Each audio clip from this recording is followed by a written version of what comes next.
So I'm hoping today's efforts will be a little bit better than yesterday's, which was the disastrous chicken that I tried to cook in the small oven in the microwave over there.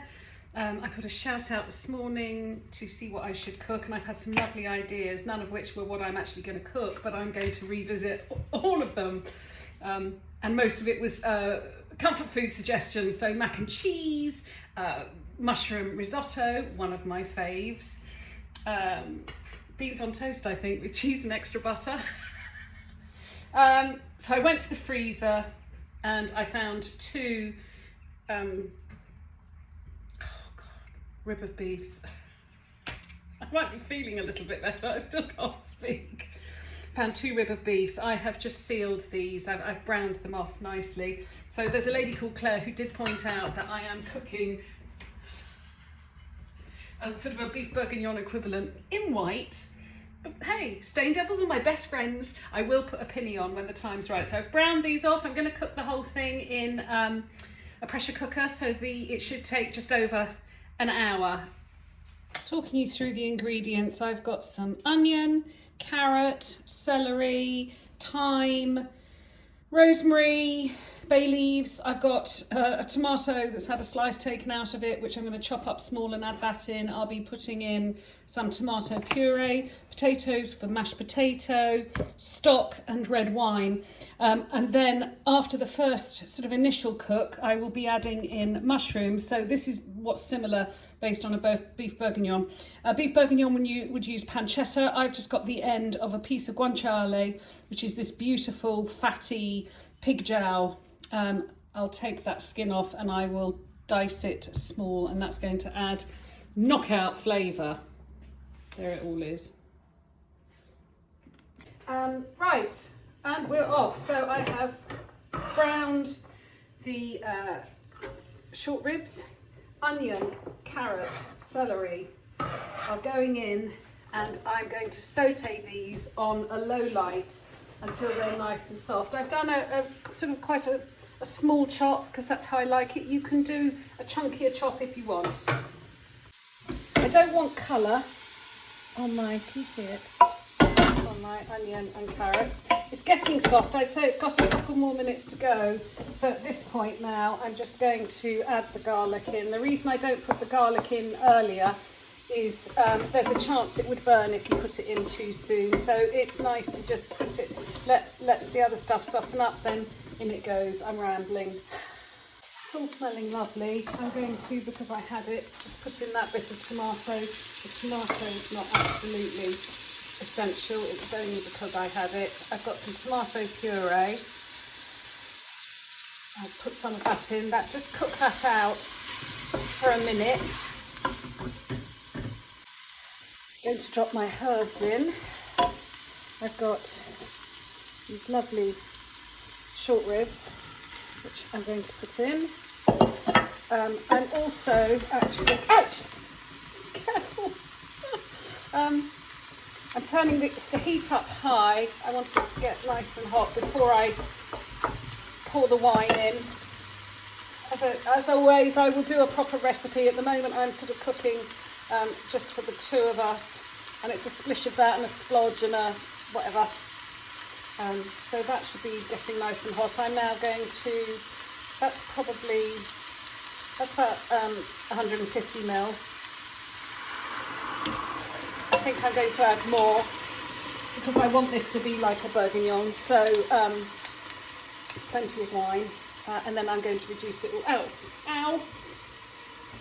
Bear with me. Oh, bugger. Ouch! Oh, that's annoying. I'm going to pause it. I can't look. Can you see what's happened? Look at that muddy look.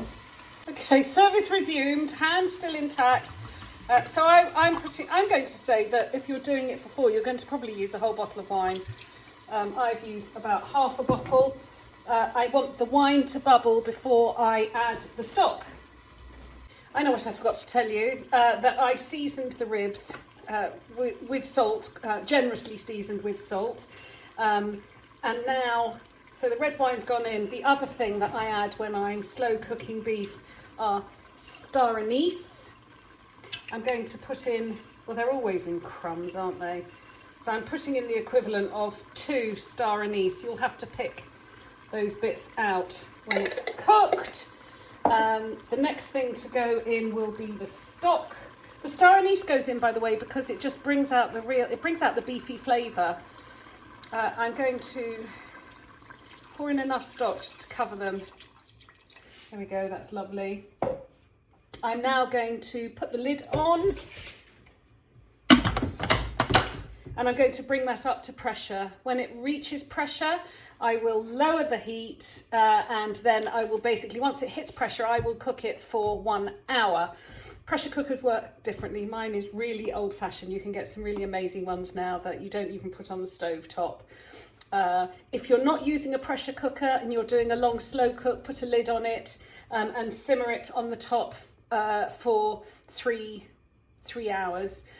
Or you could put it in the oven at about 130 or 140 degrees. I don't know, because I'm not doing it that way, but I'm just giving you options. I will see you in an hour. Oh, but before I go, while it's doing your cook, you can prepare your potatoes for mashed potato. This cooked for an hour. The pressure has released. Oh, they look done. I thought I'd open it in front of you. You can see that the meat has shrunk away from the bones. Oh yes, that's lovely and soft. So I'm going to take these out. Oh my word. And I'm also going to take the herby bits out, and then I'm going to reduce it down. Actually, it's quite reduced already, so I'll reduce it a little bit more to make a slightly thicker sauce. While I'm at it, I just thought I would show you how, when I have to take little bits and pieces out of something, I do it. I use this, it's called a spider strainer. This is great actually to get the star anise, which is really little. So I'll just go through it. There we are, look, there's the thyme stalks. So that's going to be the easiest way to get everything out. I had a tiny bit of stock left. That little bit of stock is so good, so I'm actually going to tip that in and make it part of the reduction. Pancetta and mushrooms are cooked, and they are going to be stirred in right at the end. Oh, and I've also saved some pancetta separately because that will get sprinkled on top of the ribs. So it takes a bit of work to plate food up and make it look nice. It doesn't just always go from the pot to the plate. So what I'm going to do is I'm taking, these have warmed through since you last saw me. I put them back in the pot after I'd reduced the sauce so that they'd warm through. I've got 2 plates warmed. The mushroom and pancetta that I cooked separately so that I could get the pancetta crispy and the mushrooms with some colour on. They are now mixed into the reduced sauce. Looks great. I personally get a little bit put off at the whole bone thing. I don't eat ribs in Chinese restaurants because I don't like it. So I am actually going to slide these pieces of meat off the bone. It also means, because I don't want, I'm going to pull off the nice bits of meat. I'm really weird, well, I think a lot of people are, about this sort of sinewy, bristly stuff. So I think, although it is a rib, look at, there's a beautiful piece of meat there. And I think that that is a level of refinement that I personally like. If somebody wants to come along and eat that horrible bit, they can. I'm not going to eat it. So you've got to get your hands in, you've got to get dirty. You're going to have to wait a second while I go and rinse my hands and plate up. Oh, there's some stuff on here, so I'm going to break that off. Listen, I'm only feeding us tonight. I'd probably even do this if I was feeding 4 of us. There's a dog just to my right that you can't see, who I'm just going to do that too. There you go. Right, I'm rinsing hands. I can't turn it off. Okay, we're going to plate it up.